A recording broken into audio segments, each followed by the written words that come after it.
মধ্যপ্রাচ্যের রাজনৈতিক পরিস্থিতি যখন প্রতিটি ঘন্টায় নতুন মোড় নিচ্ছে এবং আঞ্চলিক টানাপোড়েন যখন চরম পর্যায়ে পৌঁছেছে, ঠিক সেই মুহূর্তে আন্তর্জাতিক বিভিন্ন সংবাদ মাধ্যমে হঠাৎ করে ভেসে উঠেছে একটি চমকপ্রদ এবং রহস্যজনক খবর, যা শুনে প্রথম প্রক্রিয়ায় অনেকেই অবিশ্বাস প্রকাশ করেছেন। খবরটি হলো, ইরান নাকি তাদের অত্যাধুনিক কারার ট্যাঙ্ক যুদ্ধ উত্তর কোরিয়া পাঠানোর গোপন প্রস্তুতি সম্পন্ন করেছে। এই তথ্যটি যতটা বিস্ময়কর, ঠিক ততটাই রহস্যে ঘেরা এবং প্রশ্নবিদ্ধ। কারণ ইরান এখন পর্যন্ত এই বিশেষ ধরনের যুদ্ধযান পৃথিবীর কোনো দেশের কাছে রপ্তানি করেনি বা বিক্রয় করেনি। এই খবর যখন থেকে আন্তর্জাতিক গণমাধ্যমে ছড়িয়ে পড়েছে, তখন থেকে সমগ্র মধ্যপ্রাচ্য অঞ্চলে এক ধরনের নীরব উত্তেজনা এবং অস্বস্তি তৈরি হয়েছে।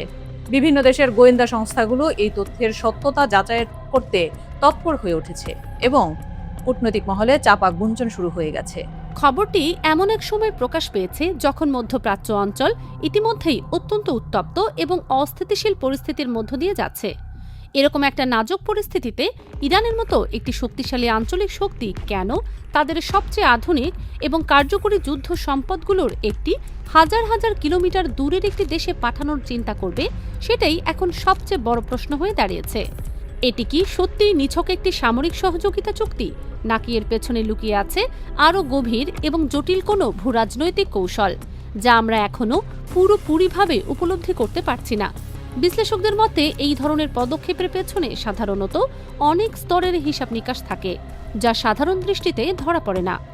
ইরানের তৈরি এই কারার যুদ্ধ ট্যাঙ্ক সম্পর্কে যারা সামরিক প্রযুক্তি এবং প্রতিরক্ষা বিষয়ে আগ্রহী, তারা ভালোভাবেই জানেন যে এটি মধ্যপ্রাচ্যের অন্যতম শক্তিশালী এবং আধুনিক স্থলযুদ্ধের যান হিসেবে বিবেচিত হয়। প্রথমবার দেখলে মনে হবে এটি দেখতে অনেকটা রাশিয়ার বিখ্যাত T-90 মডেলের যুদ্ধ ট্যাঙ্কের সাথে সাদৃশ্যপূর্ণ, এবং অনেকেই ধারণা করেন যে হয়তো এর ডিজাইনে রুশ প্রভাব রয়েছে।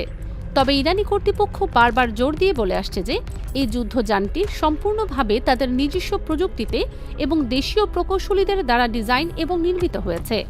এই ট্যাঙ্কের সর্বোচ্চ গতিবেগ ঘণ্টায় প্রায় 90 কিলোমিটার, যা একটি ভারী সাজোয়া যুদ্ধযানের জন্য বেশ চিত্তাকর্ষক এবং দ্রুত বলে বিবেচিত হয়। কিন্তু শুধুমাত্র গতিবেগই এর একমাত্র বৈশিষ্ট্য নয়, বরং এর চেয়েও গুরুত্বপূর্ণ হল এর যুদ্ধক্ষেত্রে দ্রুত অবস্থান পরিবর্তনের সক্ষমতা, যা শত্রুপক্ষের জন্য লক্ষ্য নির্ধারণকে অত্যন্ত কঠিন করে তোলে।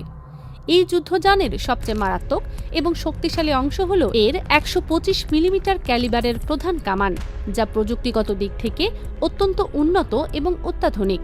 এই কামান এতটাই নিখুঁত এবং শক্তিশালী যে প্রায় 13 কিলোমিটার দূরত্বের লক্ষ্যবস্তুতেও অত্যন্ত নির্ভুলভাবে আঘাত হানতে সক্ষম, যা যে কোনো যুদ্ধক্ষেত্রে একটি বিশাল সুবিধা প্রদান করে।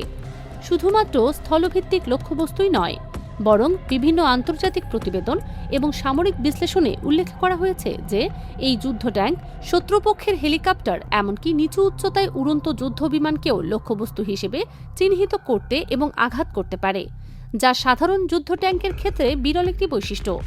এর থেকেও ভয়ঙ্কর তথ্য হল এই যুদ্ধযানে এমন উন্নত প্রতিরক্ষা ব্যবস্থা সংযুক্ত করা হয়েছে যা শত্রুপক্ষের ছুড়ে দেওয়া ক্ষেপণাস্ত্রকে মধ্য আকাশেই ধ্বংস করে দিতে সক্ষম, যা একে প্রায় অভেদ্য করে তুলেছে। বিভিন্ন সামরিক বিশ্লেষণমূলক প্রতিবেদনে স্পষ্টভাবে উল্লেখ করা হয়েছে যে এই ট্যাঙ্কারের বহিরাবরণ নির্মাণ করা হয়েছে অত্যন্ত পুরু এবং মজবুত ইস্পাত দিয়ে, যার পুরুত্ব প্রায় 6 ইঞ্চি পর্যন্ত হতে পারে বলে ধারণা করা হচ্ছে। এই বিশাল পুরুত্বের কারণে ছোট বা মাঝারি আকারের বিস্ফোরক, এমনকি কিছু ধরনের এন্টি ট্যাঙ্ক ক্ষেপণাস্ত্র এর বর্ম ভেদ করতে ব্যর্থ হয়, যা এটিকে যুদ্ধক্ষেত্রে অত্যন্ত টেকসই এবং দীর্ঘস্থায়ী করে তুলেছে। সবচেয়ে গুরুত্বপূর্ণ এবং উল্লেখযোগ্য বিষয় হল, পৃথিবীর বেশিরভাগ আধুনিক যুদ্ধ ট্যাঙ্ক সাধারণভাবে নাতিশীতোষ্ণ জলবায়ু এবং সাধারণ ভূখণ্ডের জন্য ডিজাইন করা হয়, কিন্তু মরুভূমির প্রচণ্ড তাপমাত্রা এবং ক্রমাগত ধূলিবালির মধ্যে সেগুলোর কার্যকারিতা এবং দক্ষতা অনেক সময় মারাত্মকভাবে কমে যায়। এই বিশেষ দিক থেকে ইরানের কারার যুদ্ধ ট্যাঙ্ক অত্যন্ত এগিয়ে রয়েছে, কারণ এটি বিশেষভাবে মধ্যপ্রাচ্যের কঠোর এবং চরম পরিবেশে টিকে থাকার জন্য এবং যুদ্ধ চালিয়ে যাওয়ার জন্য নির্মিত হয়েছে। মধ্যপ্রাচ্যের উত্তপ্ত এবং রুক্ষ আবহাওয়ার মধ্যে এই যুদ্ধযান দিনের পর দিন টানা লাগাতার যুদ্ধ কার্যক্রম চালিয়ে যেতে সক্ষম, কোনো ধরনের যান্ত্রিক ত্রুটি বা সমস্যা ছাড়াই।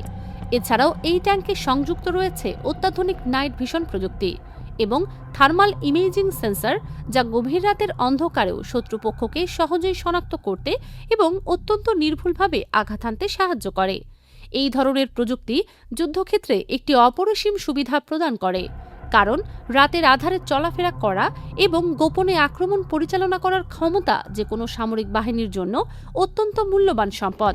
এখন যে প্রশ্নটি সবার মনে স্বাভাবিকভাবেই উঠছে এবং যা নিয়ে ব্যাপক জল্পনা কল্পনা চলছে তা হল, এই ধরনের একটি অত্যাধুনিক এবং শক্তিশালী যুদ্ধযান যদি প্রকৃতপক্ষে ইরান উত্তর কোরিয়ায় পাঠানোর পরিকল্পনা করে থাকে, তাহলে এর পেছনে আসল উদ্দেশ্য এবং কারণ কি হতে পারে এবং কোন ধরনের কৌশলগত লাভ এতে লুকিয়ে আছে।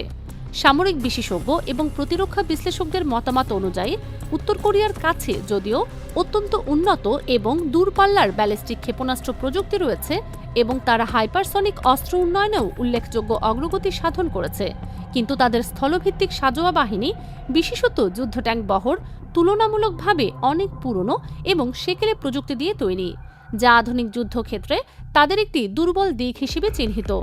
ফলে স্থলযুদ্ধে তারা প্রযুক্তিগত দিক থেকে যথেষ্ট পিছিয়ে রয়েছে এবং এটি তাদের সামগ্রিক সামরিক শক্তিতে একটি উল্লেখযোগ্য ফাঁক তৈরি করেছে।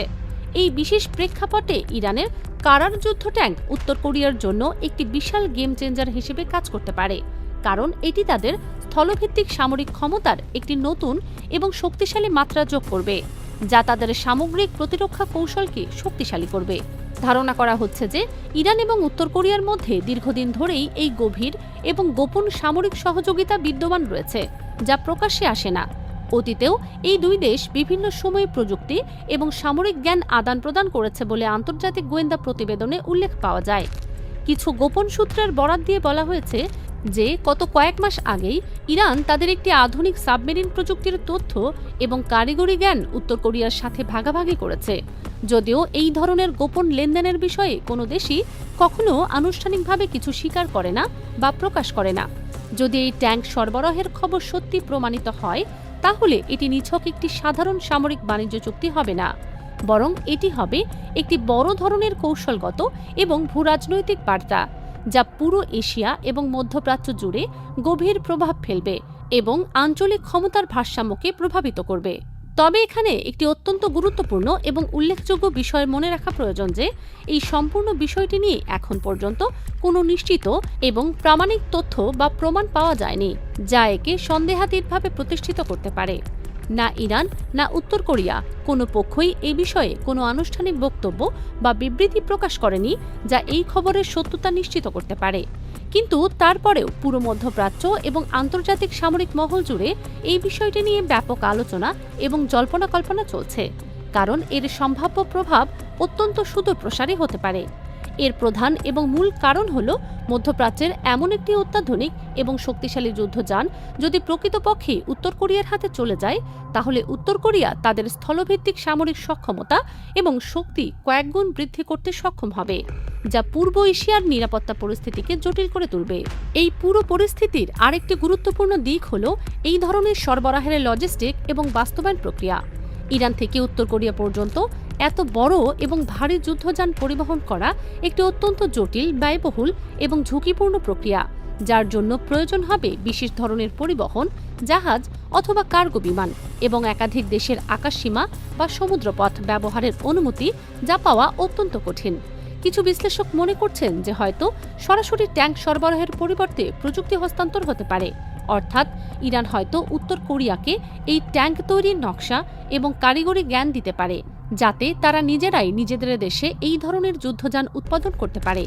অন্যদিকে কিছু গোয়েন্দা বিশেষজ্ঞ মনে করছেন এই পুরো খবরটি হয়তো একটি কৌশলগত বিভ্রান্তিমূলক তথ্য, যা ছড়ানো হয়েছে শত্রুপক্ষকে বিভ্রান্ত করার জন্য এবং তাদের মনোযোগ অন্যদিকে সরিয়ে নেওয়ার জন্য। শেষ পর্যন্ত আমাদের অপেক্ষা করতে হবে ইরান বা উত্তর কোরিয়া এই বিষয়ে কোনো আনুষ্ঠানিক এবং স্পষ্ট বক্তব্য প্রকাশ করে কিনা, অথবা কোনো নিরপেক্ষ গোয়েন্দা সংস্থা বা আন্তর্জাতিক পর্যবেক্ষক সংস্থা এই বিষয়ে নিশ্চিত বা প্রামাণিক তথ্য প্রকাশ করে কিনা। ততক্ষণ পর্যন্ত এই সম্পূর্ণ ঘটনা একটি রহস্যই থেকে যাবে, যা প্রতিদিন নতুন নতুন জল্পনা এবং প্রশ্ন তৈরি করছে এবং আন্তর্জাতিক সামরিক মহলে অস্বস্তি বাড়িয়ে চলেছে। হয়তো খুব শীঘ্রই আমরা জানতে পারব এই খবরটি নিছক একটি ভিত্তিহীন গুজব ছিল নাকি এটি ছিল একটি বড় রাজনৈতিক পদক্ষেপের সূচনা, যা আগামী দিনের আঞ্চলিক এবং আন্তর্জাতিক সামরিক সম্পর্ককে নতুনভাবে সাজিয়ে দেবে এবং ক্ষমতার ভারসাম্যে পরিবর্তন আনবে।